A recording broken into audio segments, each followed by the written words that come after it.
Fast year accounting source document for writing journal source document for writing journal अर्थ होचु जर्नलटा को document मानकरू प्रस्तुत करा जाए। आज आम जानिबा कैश रिसीप्ट बाबद रे।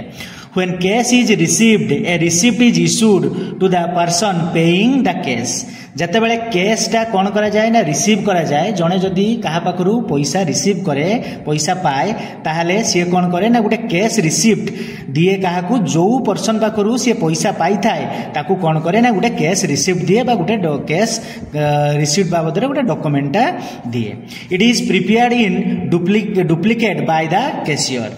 जो कैशियर पैसाटी निए सी कौन करे ना यार दीटा कॉपी कौन करे ना प्रस्तुत करे। One copy is given to the person making the payment while the other copy is kept by the cashier receiving the payment। गोटे कॉपी कौन करा जाए ना जीए पेमेंट दिए ताकू दिया जाए एवं आउ द्वितीय कॉपीटी कौन करा जाए ना केप्ट करे किए ना द कैशियर केप्ट करे जे सीए कौन पाई के सेटा को रखे ना से पैसाटा पाइला बोले सेटा गोटे प्रमाण हिसाब रे सीए सेटा को ता पाखरे रखे।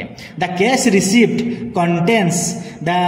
contains date of issue, name of paying party, nature of payment, cash check or demand profit and the amount received। ताले एथिरे कौन लेखा जाई थाए ना एथिरे लेखा जाई थाए कौन ना डेट ऑफ इश्यू केबे कैश रिसीप्टटा इश्यू करा जाई थाए केबे करा जाइथिला बा केबे दिया जाइथिला, नेम ऑफ पेइंग पार्टी किए पैसा हमकु देइथिला तांकर ना, नेचर ऑफ पेमेंट को प्रकार से पैसा देइथिले कैश रे देइथिले चेक रे देइथिले बा डिमांड प्रॉफिट रे देइथिले एंड आउ कोन ना द अमाउंट रिसीप्ट केते पैसा सी हमकु देइथिले टोटल डिटेल्स टा एठी दिया जाई थाए।